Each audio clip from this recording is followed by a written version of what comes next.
এখন আমরা জানবো যে ফরজ ও নফলের মাঝে কি কোনো জিনিস আছে না নেই। পয়েন্টে আশা করি আপনাদের কাছে স্পষ্ট যে হয় ফরজ কাজ হবে না হলে নফল কাজ হবে, কিন্তু মাঝে কি কোনো জিনিস আরো হয়? আমরা একটি হাদিস শুনি। এই হাদিসে রাসূল করিম সাল্লাল্লাহু আলাইহি সাল্লাম কি বলেছেন? হাদিসটিকে তালহা বিন উবাইদুল্লাহ বর্ণনা করছেন। আন্না আরাবিয়ান জাআ ইলা রাসূলিল্লাহ সাল্লাল্লাহু আলাইহি সাল্লাম, আল্লাহ রাসূল সাল্লাল্লাহু আলাইহি সাল্লামের কাছে একজন বেদুইন লোক আসলো। বেদুইন বলতে সেই যুগে যারা মানে মরুভূমিতে বসবাস করত, শহরের বাইরে বসবাস করত, যাদের শিক্ষা দীক্ষা সভ্যতা নিম্নমানের, এরকম লোক আসলো। সাইরার রাস, যার চুলগুলো উস্কো খুস্কো ছিল। বুঝে যাচ্ছে বাইরে থেকে এরকম মানুষ আসে যারা এরকম কাজকর্ম করে বাইরে থাকে। এসে আল্লাহ রাসূল সাল্লাল্লাহু আলাইহি সাল্লামকে বলল, ইয়া রাসূলুল্লাহ আখবিরনি মাযা ফারাদাল্লাহু আলাইয়া মিনাস সালাহ। হে আল্লাহ রাসূল, আমাকে সংবাদ দিন, আমাকে বলে দিন নামাজের মধ্য থেকে কি জিনিসটি, কোন নামাজগুলি আমার উপর জরুরি, আমার উপর ফরজ। কি বলছেন? মাযা ফারাদাল্লাহু আলাইয়া, আমার উপর আল্লাহ তাআলা কি ফরজ করেছেন নামাজের মধ্য থেকে সেটা আমাকে বলুন। ফাকালা আস-সালাওয়াতুল খামস ইল্লা আন তাতাওয়া শাইয়ান। আল্লাহ রাসূল বলেন যে 5 ওয়াক্তের নামাজ, কিন্তু যদি তুমি তাতাওয়া করো মানে নফল করো তাহলে করতে পারো। তাহলে আল্লাহ তাআলা কি ফরজ করেছেন আমাদের উপর? নামাজের ভিতরে, নামাজের বিধান থেকে, নামাজের বিধানের মধ্য থেকে যা ফরজ করেছেন সেটা হলো 5 ওয়াক্তের নামাজ। অতিরিক্ত তুমি যদি কিছু তাতাওয়া বা নফল করতে চাও তাহলে করতে পারো বলা হলো। ফাকালা, সে ব্যক্তি আবারও জিজ্ঞাসা করলো, আখবিরনি বিমা ফারাদাল্লাহু আলাইয়া মিনাস সিয়াম, আমাকে বলে দিন তো সাওম মানে রোজার মধ্য থেকে কি আমার উপর ফরজ করা হয়েছে, কি ফরজ রয়েছে রোজার মধ্য থেকে। তখন আল্লাহ রাসূল সাল্লাল্লাহু আলাইহি ওয়াসাল্লাম বললেন, শাহরু রমাদান ইল্লা আন তাতাওয়া শাইয়ান, রমজান মাসের রোজা, কিন্তু যদি তুমি কিছু নফল করতে চাও তাহলে করতে পারো। তাহলে রোজা কোনটা ফরজ হলো? রমজান মাসের রোজা।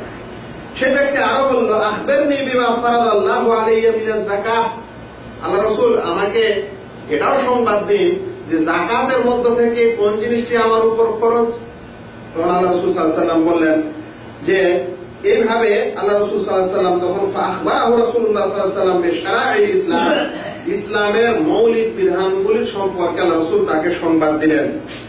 এই কথাগুলি শোনার পর সে ব্যক্তি বলল, ওয়াল্লাযী আকরামাকা বিল হক, যিনি আপনাকে সম্মানিত করেছে, লা আতাতাওয়াউ শাইয়ান, আমি এর চেয়ে অতিরিক্ত কোন নফল করব না। কি করব না? এগুলো ছাড়া অতিরিক্ত কি করব না? নফল কাজ করব না। ওয়ালা আনকুসু মিম্মা ফারাদাল্লাহু আলাইয়া শাইয়ান, আর যেটা আল্লাহ তাআলা ফরজ করেছেন, যেগুলো আমি শুনলাম, এর থেকে কোন জিনিস ঘাটতিও করব না।